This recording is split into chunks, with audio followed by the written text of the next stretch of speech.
২০২৫ সালে ক্ষমতায় এসে ট্রাম্প ঘোষণা দিয়েছেন যে আমেরিকাতে মাত্র ২ টি জেন্ডার থাকবে। একটা হলো মেইল আরেকটা হলো ফিমেল। মানে পুরুষ এবং নারী ছাড়া অন্য কোনো লিঙ্গীয় পরিচয় তিনি মেনে নিতে চান না এবং আমেরিকাতে দেখা গেল যে এখন থেকে শুধুমাত্র পুরুষ এবং নারীকে স্বীকৃতি দেওয়া হবে।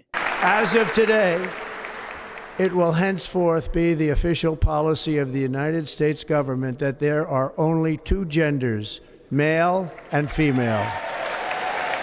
এটা বিশাল বড় সেটব্যাক আমেরিকান এলজিবিটিকিউ বা লেসবিয়ান, গে, বাইসেক্সুয়াল, ট্রান্সজেন্ডার, কুইয়ার যে কমিউনিটি আছে, যেটা গত ১০-১৫ বছর যাবৎ খুব থ্রাইভিং এবং বিভিন্ন জায়গায় তাদের উপস্থিতি দেখা যাচ্ছিল এবং বিভিন্ন ক্ষেত্রে দেখা গেল যে তারাই সবচেয়ে প্রতিবাদী সত্তা আমেরিকান রাজনীতিতে এবং ডেমোক্রেটদের অন্যতম একটা শক্তি। তো ডেমোক্রেটরা তাদেরকে যতদূর সম্ভব সুযোগ সুবিধা দিচ্ছিল এবং সমাজে তাদের অ্যাকসেপ্টেন্স বাড়ানোর ব্যাপারে অনেকগুলি পদক্ষেপ নিয়েছিল। এখন দেখা যাচ্ছে যে ট্রাম্পের কারণে সেগুলি সব হারাতে বসছে। তো আ আগামী কয়েক বছর দেখা যাবে যে এলজিবিটিকিউ র যেসব সোলজার যারা বিভিন্ন ক্ষেত্রে সামাজিক অন্যায়, অত্যাচার এবং নিজেদের অধিকার রক্ষার ব্যাপারে সোচ্চার, তারা কিভাবে এইটাকে প্রতিবাদ করেন, প্রতিরোধ করেন সেটা আমাদের দেখার বিষয়। তো ট্রাম্পের এবারের নির্বাচনী প্রচারণাতেই আসলে খুব বেশি এলজিবিটিকিউ ইস্যুটা এসছিল এবং দেখা গেল যে যারা আ ট্র্যাডিশনাল ট্রাম্প ভোটার না, তারাও এলজিবিটি ইস্যুতে ট্রাম্পকে সাপোর্ট করেছেন।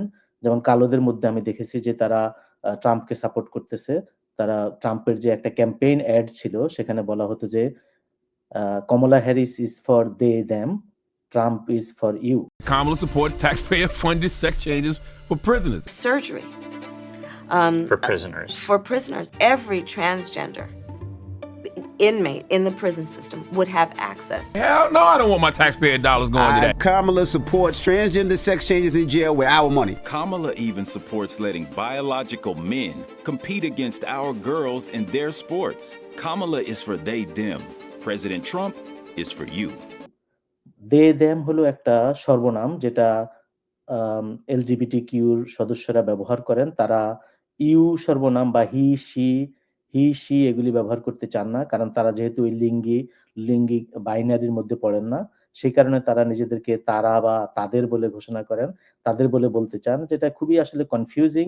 আমি আ ইউনিভার্সিটি অফ ক্যালিফোর্নিয়া বার্কলির প্রফেসর জুডিথ বাটলারের উইকিপিডিয়া আর্টিকেল যেটা যে উনার জীবনী নিয়ে, সেখানে আ শি এবং হার এর বদলে উনাকে দে দেম দিয়ে পরিচিত করানো হয়েছে। ফলে উনার আত্মজীবনী বা লাইফ যেটা, সেটা উইকিপিডিয়াতে পড়তে খুবই কনফিউজিং যে আ কারণ হি এবং শি এর স্থান কিন্তু দে দেম নিতে পারে না।